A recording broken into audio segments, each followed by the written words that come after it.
आबकारी एवं कराधान विभाग द्वारा शराब की अवैध बिक्री ना हो सके, उसके लिए विभाग द्वारा नियमित रूप से शराब की दुकानों की चेकिंग की जा रही है। शराब की अवैध बिक्री पर और अंकुश लगाने के लिए जिला अधिकारियों को यह सुनिश्चित करने के निर्देश दिए गए हैं कि जिले के सभी थोक लाइसेंस वाले परिसरों में सीसीटीवी कैमरे लगाए जाएं और डीईटीसी आबकारी को लाइव फीड उपलब्ध हो। अवैध और नकली शराब का मुकाबला करने के लिए हरियाणा आबकारी अधिनियम 1914 के प्रावधानों में संशोधन किया गया है। धारा 61 के प्रावधानों को और सख्त किया गया है। जो आपने बताया 2016 से लेकर के अब तक कि 36 मौत हुई है,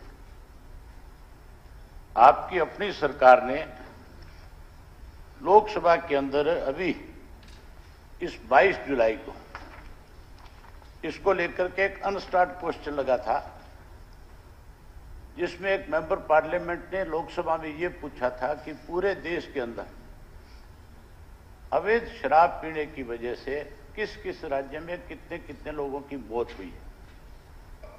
और लोकसभा से आपकी सरकार से पूछा गया था कि हरियाणा प्रदेश में कितने लोग मरे। ये कोई रिपोर्ट मैंने तो बना करके भेजी नहीं वहां पे, या किसी और ने नहीं भेजी, आपकी सरकार के द्वारा भेजी गई रिपोर्ट है। क्वेश्चन नंबर भी बता देता हूं आपको, 458 है। पूछने वाले का नाम भी जो है कुमार दानिश अली है, जो बीएसपी का मेंबर पार्लियामेंट है, उत्तर प्रदेश से लोकसभा में आया हुआ है। उसने अनस्टार्ट क्वेश्चन में पूछा है, आपकी सरकार के द्वारा, आपके चीफ सेक्रेटरी के द्वारा लोकसभा में जो रिपोर्ट भेजी गई है, वो मैं आपको पढ़ करके बता देता हूं कि उसमें उन्होंने किस किस ईयर में कितने कितने लोगों की मौत हुई है, जो जानकारी दी है वो आप भी देख लें। 2016 में 159, 2017 में 135, 2018 में 162, 2019 में 0, 2020 में 10, 2021 के अंदर 13, ये कुल मिलाकर के 489 बनती है। ये आंकड़े आपके दिए हुए, ये मेरे पास वो दस्तावेज है जो लोकसभा से मैंने लिए हैं। आप एक बार इन पे ध्यान से देख लेंगे तो आप अपने अधिकारियों से पूछ लोगे कि भाई वहां लोकसभा में क्या लिख करके भेजते हो और मुझे क्या कहते हो जो मैं यहां पे बोलूं। नंबर 2, एक रिपोर्ट और भी है, ये जो आपकी एनसीआरबी जो है, जो नेशनल क्राइम ब्यूरो रिपोर्ट जो है, उसकी जो रिपोर्ट है, ब्यूरो की जो रिपोर्ट है, उस रिपोर्ट के अंदर भी ये का ये डेटा जो है दर्शाया गया है। ये भी कोई मैंने नहीं बनाया, ये भी आपके सरकार की तरफ से उपलब्ध कराए दस्तावेज हैं। तो कम से कम जो दस्तावेज आप हमें दो, इस चीज की जानकारी तो ले लो भी। आप देश के अंदर जब लोकसभा में आपसे पूछा जाता है तो आप क्या लिख करके भेज रहे हो, और प्रदेश के अंदर आपसे कोई पूछता है तो आप उसकी क्या जानकारी देते हो। 47 मौत तो लॉकडाउन के दौरान हुई, आप टोटल 36 बता रहे हो। ये बहुत दुख की बात है, आदमी की जान जाना, चाहे अवैध शराब का मसला हो, जहरीली शराब का मसला हो, चाहे नशे का मसला हो। एक तरफ आज हमारे मंत्री जी ने बहुत तगड़ी स्टेटमेंट दी कि मैं बुरे काम करने वालों को बख्शूंगा नहीं। अच्छी बात है, हम सपोर्ट करते हैं इस चीज की। और मैं एक बात हमेशा कहता हूं, घटना होने से कोई नहीं रोक सकता, घटना होगी। सरकार क्या कर रही है, सरकार का दायित्व क्या है, यह निर्भर करता है घटना होने के बाद आपने एक्शन क्या लिया। ये 2020 की कमेटियां बनी पड़ी हैं, 4 कमेटियां, उनके ऊपर एक कमेटी और बना दी कि उनका अध्ययन करेंगे भाई एक्शन क्या है, कौन अधिकारी शामिल थे, किसकी वजह से घोटाला हुआ, अवैध शराब कौन बिकवा रहा था, वही वाली बात है कि एक चुईया भी अंदर गई क्या आज तक, किसी पे कोई एक्शन क्या हुआ। अब एक सदस्यीय कमेटी है, 4 कमेटियां पहले हैं जवाब में, उसके ऊपर एक कमेटी और बना देना जब तक 2024 आ जाएगा। पर एक्शन कब होगा मंत्री जी? एक्शन चाहिए। हरियाणा की जनता आपसे उम्मीद कर रही है कि जिस हिसाब से आपके बारे में कहा जाता है। और दूसरा, आज हमें बड़ी शर्म आती है, हम एनसीआर के पार्ट हैं, हमारे बच्चे इस नशे के अंदर डूब रहे हैं, हमारे बच्चे जा रहे हैं जवान, फरीदाबाद में ओवरडोज की वजह से जवान बच्चे चले गए और किसी को कुछ नहीं हो रहा। चाहे करप्शन की बात कर लें, चाहे इन मामलात की कर लें, चाहे और किसी चीज की कर लें, आज हरियाणा के बारे में एक चीज फेमस हो गई है देश के अंदर, एनसीआर के अंदर बैठे हम, हरियाणा में everything is purchasable and manageable, क्योंकि दोषियों को डर ही नहीं है, क्योंकि सरकार हाथ पे हाथ धरी बैठी है। एक कमेटी, फिर दूसरी कमेटी, फिर तीसरी कमेटी। लॉकडाउन के दौरान जो शराब के बारे में सूचना आई थी, उसके बारे में मैंने एक एसआईटी बनाई थी, टीसी गुप्ता जी की रहनुमाई में। उन्होंने जो रिकमेंडेशन दी थी उसमें 2 थी, एक तो अधिकारियों के खिलाफ कार्रवाई करने के लिए और एक विजिलेंस जांच के लिए, जो चीफ सेक्रेटरी की अध्यक्षता में कमेटी बनी थी। अधिकारियों के खिलाफ जो आदेश थे उनको कला रामचंद्रन की कमेटी बना के उनको कर दिया गया था, और जो विजिलेंस को जांच दी गई उसका अभी मैंने कुछ ही दिन पहले डीजीपी विजिलेंस से जवाब मांगा था कि इस जांच में क्या कार्रवाई हुई। उन्होंने मुझे लिखित जवाब में बताया कि 209 लीकर कॉन्ट्रैक्टर्स की स्टेटमेंट्स रिकॉर्ड की जा चुकी है, 111 officials of excise and taxation department की भी स्टेटमेंट्स रिकॉर्ड की जा चुकी हैं। 869 gazetted and non gazetted officials of police department and 23 persons related to distilleries, breweries and bottling plants have been recorded during this inquiry so far. We have nothing to hide. कुछ भी हमको छुपाना नहीं है। जो कार्रवाई चल रही है वो मैं आपको बता रहा हूं। उनके मरने के पीछे क्या कारण रहे, वो शराब आई कहां से सप्लाई हुई, कौन लोग उस शराब को बनाने वाले थे, कौन उसको बेचने वाले थे, उन लोगों के खिलाफ भी कोई कार्रवाई हुई नहीं हुई। मैं ये भी जानना चाहता हूं कि उनके खिलाफ कार्रवाई करी तो कौन लोग थे, वो उनके नाम भी बता दें कि किन किन के खिलाफ कार्रवाई करी है। कोई भी व्यक्ति मरता है, कोई किसी को मारता है, उसके खिलाफ 302 का मुकदमा दर्ज होता है। ये शराब पीने से भी जो मरे हैं, उसको बनाने वाले लोग जो हैं, जिन्होंने जहर तैयार किया है, क्या उनके खिलाफ आपने कोई कार्रवाई करी, क्या कोई मुकदमे दर्ज किए, क्या कोई उनके खिलाफ कानूनन कार्रवाई हो रही है, क्या किसी को पकड़ा है, या क्या नाम है उनके? इंक्वायरी चल रही है और जब भी फाइनल हमने कहा है कि जल्दी से जल्दी आप इसका हमें करके दें, तो जैसे ही आएगा, कम से कम मैं तो किसी को बख्शता नहीं हूं, इस बारे में मैं बदनाम हूं। मैं आपके माध्यम से ये कहना चाहता हूं भी जब शराब पी पी के लोग मर ही रहे हैं, तो आपने हाईवे पे जाते हो ना, आपने देखा 5 स्टार ठेके बन गए यहाँ। ये ठेके 5 स्टार बना के हम लोगों को मरने के लिए बुला रहे। एक ही चीज में तरक्की हुई है, मैं जब से देख रहा हूं भाई, इतने बढ़िया बढ़िया ठेके बन गए कि मतलब कहीं बाहर जाने की जरूरत नहीं, आओ और पियो। और बाहर नेशनल हाईवे पे पेट्रोल पंप पे तेल डलवाने के लिए कट नहीं है, लेकिन शराब के ठेके पे कट है।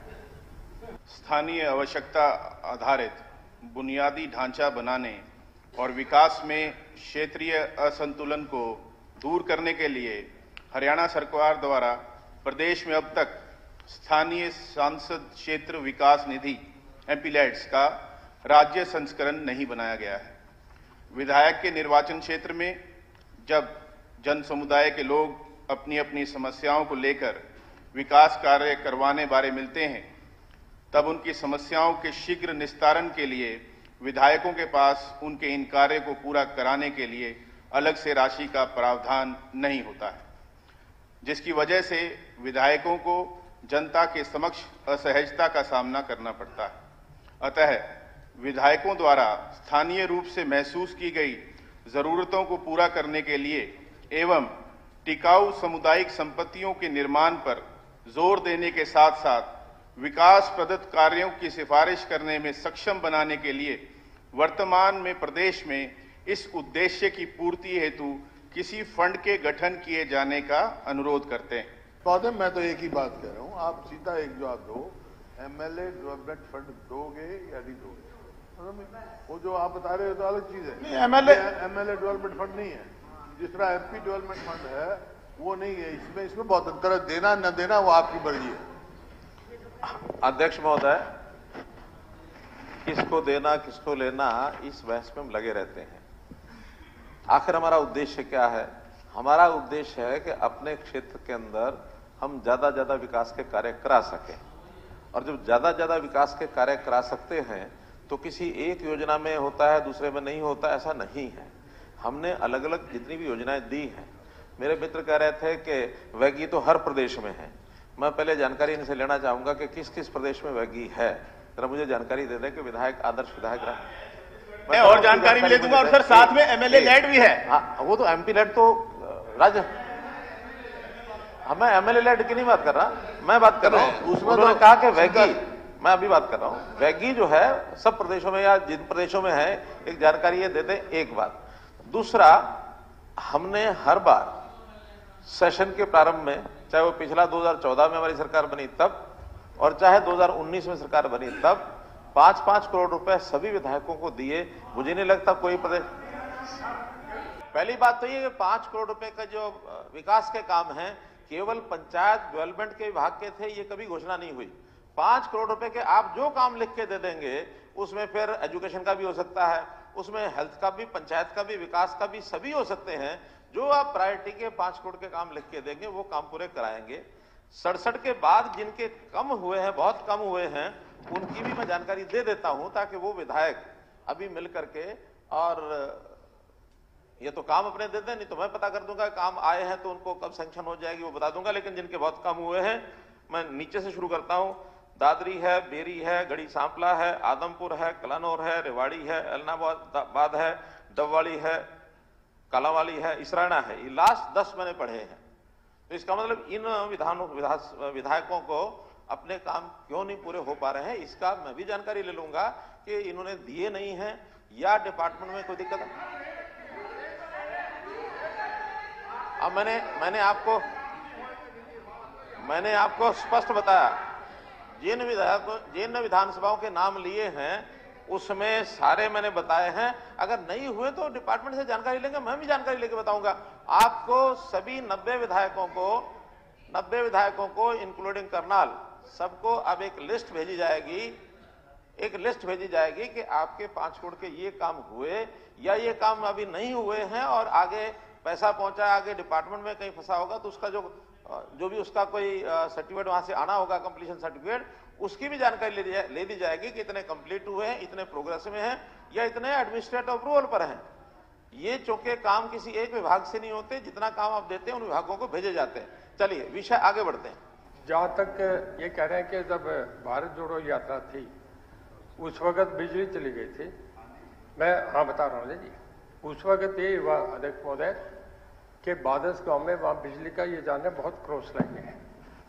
2010 में एक बार ट्रॉली में 7 औरतें जा रही थी, एक हादसा हो गया था, 7 की डेथ हुई थी।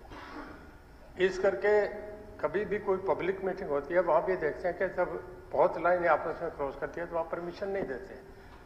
काफिला बहुत बड़ा था, 2-3 किलोमीटर लंबा काफिला था, लोग ट्रालियों पे थे, लोग डीजे पे बैठे थे और बड़े झंडे बैनर उठा रखे थे। तो हमने एहतियातन ये करके कि ये निकलेगा 1-1.5 घंटा, तो 5:30 से लेकर 7:20 तक हमने बिजली बंद करी थी। जब ये निकल गया, क्योंकि वहाँ जनरेटर भी पड़े थे, उसके क्रॉस से भी लोग खंभों पे भी चढ़ रहे थे, क्योंकि जब राहुल गांधी आएगा तो सब कांग्रेस पार्टी के लोगों में इनमें एक उत्साह था। ये करके हमने 1.5 घंटे बिजली बंद करी, कभी ऐसी बिजली बंद नहीं हुई। कि मैं मान लो महिला विधायक हूँ, क्या मुझे स्पेशल ग्रांट मिलेगी? या मैं रिजर्व हल्के की विधायक हूँ तो मुझे स्पेशल ग्रांट मिलेगी? तो हर बार क्या जरूरत पड़ी है झज्जर हल्का आरक्षित विधानसभा क्षेत्र लिखने का? इससे अच्छा तो रिजर्व हल्कों में सर आप थोड़ी ग्रांट एक्स्ट्रा कर दें, महिलाओं को ग्रांट एक्स्ट्रा कर दें, हम आपका धन्यवाद कर देंगे। ये जो लिस्ट चिट्ठी आ रही है सर, ग्रांट तो आ नहीं रही, चिट्ठी पे चिट्ठी आ रही है। प्रोसीजर बात है, सुन लिया होगा अधिकारियों ने। आगे इसको जो पोस्टल डिपार्टमेंट को कहेंगे केवल विधायक का नाम लिखे और केवल विधानसभा क्षेत्र का नाम लिखे और कुछ न लिखें। 2 साल से पैसा खातों में गया हुआ है, लेकिन उसे विकास नहीं हुआ। ये फेलियर गवर्नमेंट की है, हमारी नहीं। हमने तो अपने आइडेंटिफाई करके काम दे दिए, उन पे पैसे पहुंच गए, लेकिन काम हुए नहीं हुए वो सरकार का काम है, विधायक का काम नहीं है कि उसको सेक्रेटरी से और उससे पूछता रहे। ये 2 साल तो हो गए, हम तो यही मान लेते हैं कि देने की नियत ही नहीं होगी, काम कराने की नियत ही नहीं होगी। तो इस तरीके का पैसा दे के भी वो मत करो कि पैसा दे भी दिया और उस चीज का कोई इम्प्लीमेंटेशन नहीं। देखिए, अभी माननीय मुख्यमंत्री जी ने क्लियर कर दिया। मैं ये आपको आश्वस्त कर सकता हूं, कोविड की वजह से कामों की गति स्लो थी। अब हमारी पंचायतें भी चुन के आ गई हैं, तो वहां से भी हमें सपोर्ट मिलेगी, अधिकारियों की तरफ से भी इसमें तेजी लाई गई है। हाँ जी, और इसके अंदर आप एस्टिमेट बनवा के दीजिए। हमने समय सीमा, सुन तो लीजिए, आप अपनी बोलते रहेंगे फिर सुनेंगे नहीं, फिर बोलेंगे। समय सीमा हमने निर्धारित कर दी, समय सीमा निर्धारित कर दी है, और जहां भी जिस लेवल के अधिकारी अगर उसमें कोई कोताही बरतेगा उसमें हम कड़ी कानूनी कार्रवाई करेंगे। पहले जो एस्टिमेट बनकर आते थे वो फाइलों में रखे रहते थे, अब उन पर गति देने का हमने काम कर दिया है। अध्यक्ष महोदय, मैं आपकी अनुमति से फरीदाबाद महानगर विकास प्राधिकरण संशोधन विधेयक 2022 को पुनर्स्थापित करता हूं। गुरुग्राम महानगर विकास प्राधिकरण संशोधन विधेयक 2022 को पुनर्स्थापित करेंगे। अध्यक्ष महोदय, मैं आपकी अनुमति से गुरुग्राम महानगर विकास प्राधिकरण संशोधन विधेयक 2022 को पुनर्स्थापित करता हूं। इस सत्र में बार बार झज्जर विधानसभा और पूरे प्रदेश की सड़कों का बार बार जिक्र भी हुआ है, लेकिन सरकार पर कोई भी फर्क नहीं पड़ रहा। पिछली बार भी फोटोज लेकर आए, इस बार भी ले आए, फिर ले आएंगे, हालत यही रहनी है। सड़कों में बार बार हम लोग कहते हैं कैमरा लगा लगा के गड्ढों में सड़कें ढूंढ रहे हैं। सर, मेरी मुख्यमंत्री जी आपसे रिक्वेस्ट है, प्रदेश की बदनामी हो रही है। कन्याकुमारी से लेकर कश्मीर तक लोगों को जाना था, सब लोग आए, जो बदहाली हुई उस पर हम लोगों को बड़ी शर्म आई। तो मेरा अनुरोध है, जहां मेरे झज्जर की सड़कों की हालत बद से बदतर थी, हमने विधानसभा में प्रश्न उठाया, टुकड़े टुकड़े करके उसमें पैच किया गया। वो टुकड़े टुकड़े किया गया पैच आज जो है वो पूरी तरह से उखड़ चुका है, पूरी बैड क्वालिटी का था। जल भराव को लेकर मेरे झज्जर विधानसभा क्षेत्र, पूरा झज्जर जिला और पूरे प्रदेश में असामयिक जो बारिश हुई, बारिश की वजह से न केवल खेतों में पानी भरा, घरों में भरा, पूरे तालाब जो हैं ओवरफ्लो हो गए। हमारा गुड्डा है, बिरधाना, जौंदी, अकेड़ी, मदनपुर, मुंडाड़ा, निवादा, गोरिया, सभी जगह जब हमने प्रशासन से कांटेक्ट किया, उन्होंने कहा जी इसके लिए एक पोर्टल बना दिया गया है, क्षतिपूर्ति पोर्टल। तो ये सरकार पोर्टल पे पोर्टल, पोर्टल पे पोर्टल, पोर्टल पे पोर्टल, पोर्टल पे पोर्टल, लेकिन समाधान नहीं हुआ। हम कृष्ण भगवान की जन्मभूमि के लोग हैं, वहीं से ये परिक्रमा गुजरती है करोड़ों यात्रियों के आवागमन पर। वहाँ ये रास्ता बनना बहुत जरूरी है। मैं मानता हूँ 1.5 किलोमीटर की सड़क और नई बनाने जा रहे हैं। यहाँ से जेवर एयरपोर्ट भी हसनपुर से 20 किलोमीटर रह जाता है। मेरा आपसे अनुरोध है, ये सड़क चौड़ी बननी चाहिए ताकि जेवर के लिए भी आवागमन, उत्तर प्रदेश और बाकी हमारे हरियाणा का आवागमन होगा।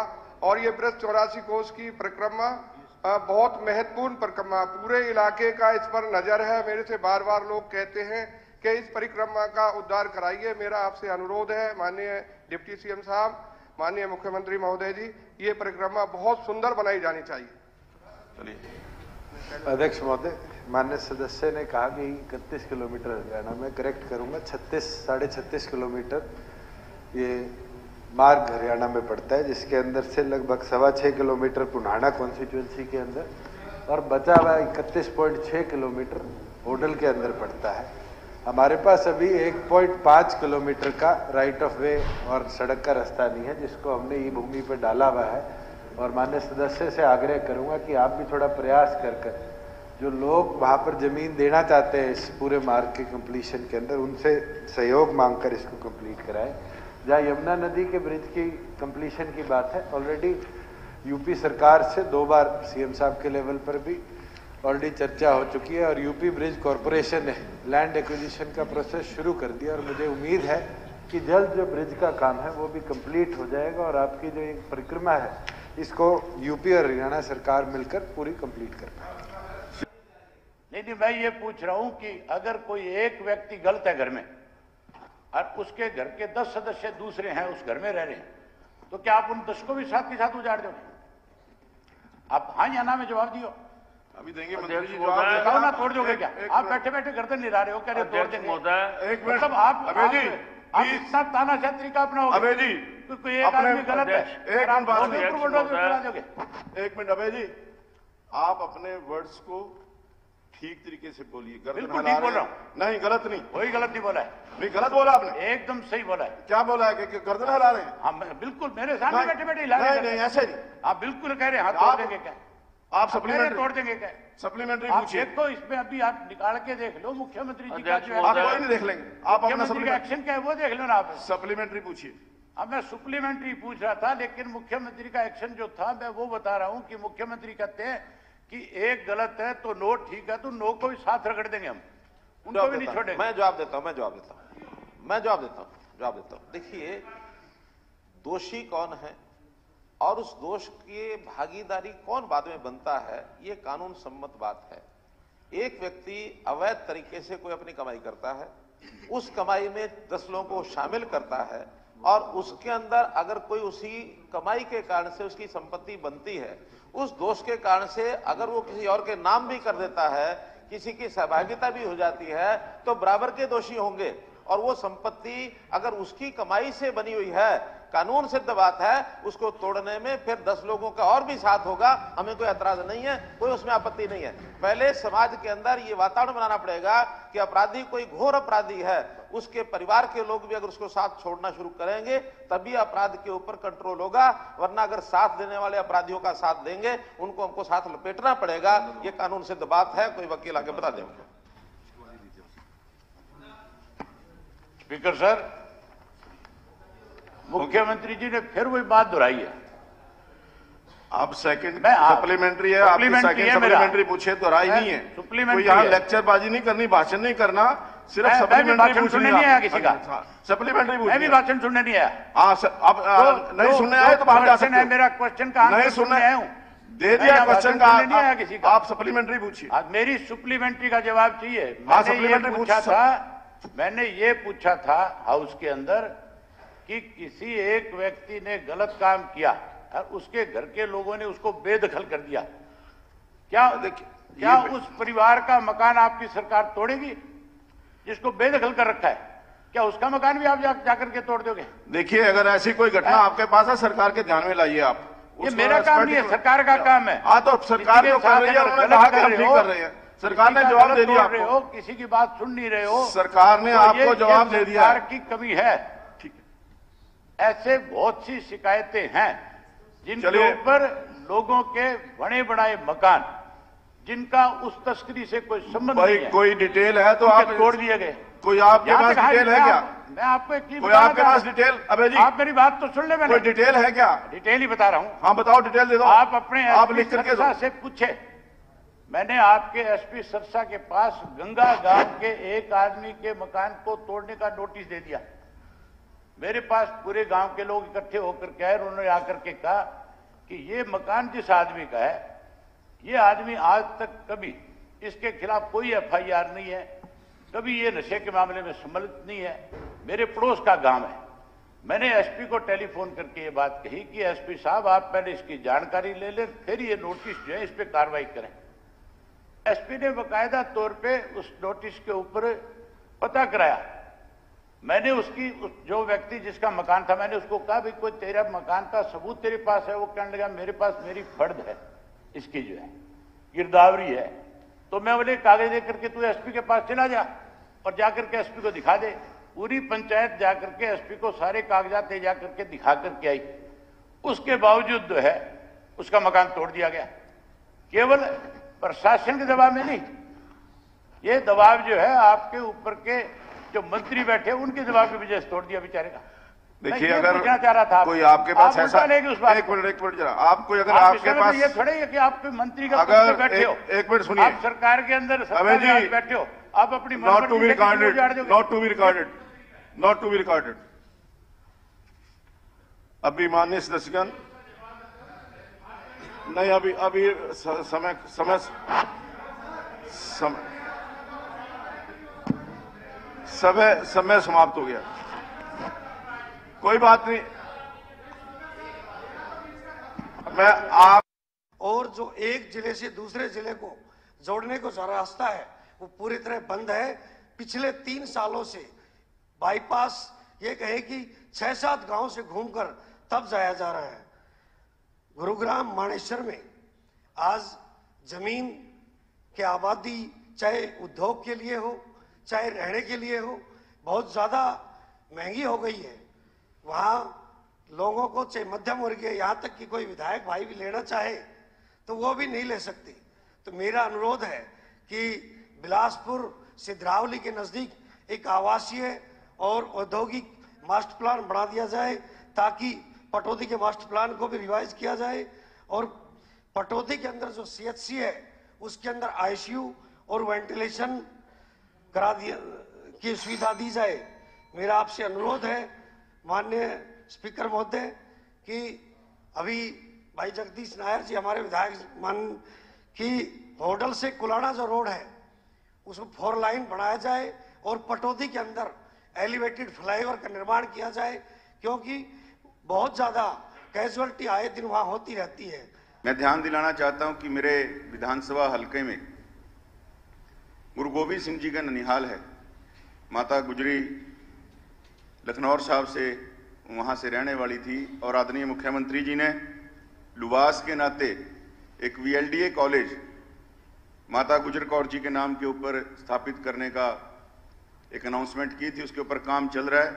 मैं आज इस महान दिन के ऊपर आदरणीय मुख्यमंत्री जी से निवेदन करूंगा, आदरणीय मंत्री JP दलाल जी भी उपस्थित हैं, कि उसको VLDA की जगह वेटरनरी कॉलेज में अपग्रेड करके, वो भी हरियाणा का दूसरा ही, लुबास के बाद हरियाणा हिसार के बाद दूसरा कॉलेज बनेगा, उनके गांव के अंदर एक यादगार जो है स्थापित की जाए। एक म्यूजियम भी उनके नाम के ऊपर अनाउंस किया था, उसका काम अभी स्टार्ट नहीं हुआ है।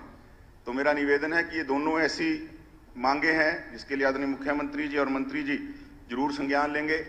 और मैं एक निवेदन आपके माध्यम से सरकार से करना चाहता हूं, जो पुलिस कर्मचारी, जो कांस्टेबल, हेड कांस्टेबल जैसे इनकी प्रमोशंस का मुद्दा होता है, ये स्टेट काडर है, लेकिन इनकी जो प्रमोशंस हैं रेंज वाइज होती हैं।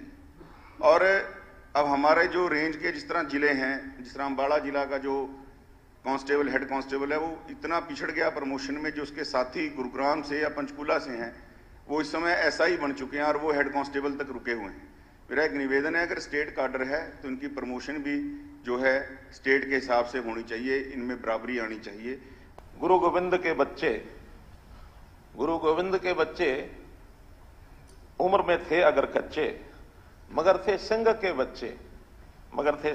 बच्चे, धर्म ईमान के सच्चे, गरज कर बोल उठे थे यूं, सिंह मुंह खोल उठे थे यूं। हम झुक नहीं सकते, नहीं हम रुक नहीं सकते। कहीं पर्वत झुके भी हैं, कहीं दरिया रुके भी हैं। नहीं रुकती रवानी है, नहीं झुकती जवानी है। जोरावर जोर से बोला, फतेह सिंह शोर से बोला, रखो ईंटें भरो गारे, चुनो दीवार हत्यारे। निकलती सांस बोलेगी, हमारी लाश बोलेगी, यही दीवार बोलेगी, हजारों बार बोलेगी। हमारे देश की जय हो, हमारे धर्म की जय हो, पिता दशमेश की जय हो, श्री गुरु अंत की जय हो, भारत माता की जय। धन्यवाद।